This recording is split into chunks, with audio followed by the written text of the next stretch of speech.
I love Mohammad को लेकर परमहंसाचार्य ने एक बार फिर विवादित बयान दिया है।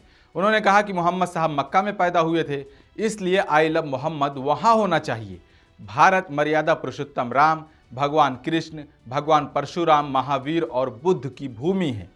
ये दैविक संस्कृति की भूमि है। मोहम्मद साहब मक्का में पैदा हुए थे, इसलिए आई लव मोहम्मद वहाँ होना चाहिए। भारत में तो गूंजना चाहिए जय श्री राम, जय कृष्णा और जय परशुराम। भारत विश्व गुरु कुरान बाइबल से नहीं, वेदों से है।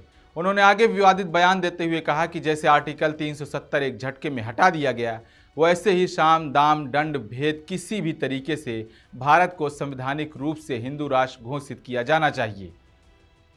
हमारी ये भूमि जो है मर्यादा पुरुषोत्तम प्रभु श्री राम की है, भगवान कृष्ण की है, परशुराम की है, भगवान बुद्ध की है, महावीर की है। भारत की भूमि पैगंबर मोहम्मद की नहीं है। भारत की भूमि ईसा मसीह की नहीं है।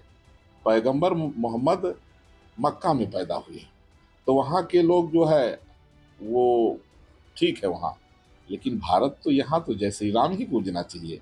ईसा मसीह यरूशलेम में पैदा हुए, तो वहाँ उनके लिए ठीक है, लेकिन भारत में तो यहाँ जय श्री कृष्ण, जय परशुराम, जय श्री राम, यहाँ ये भूमि है, ये मानवता की भूमि है, ये रामायण गीता और वेदों की भूमि है। भारत विश्व गुरु कुरान और बाइबिल के कारण नहीं है, भारत विश्व गुरु वैदिक संस्कृति के कारण है, और भारत की जो संस्कृति है वो वैदिक संस्कृति ही है।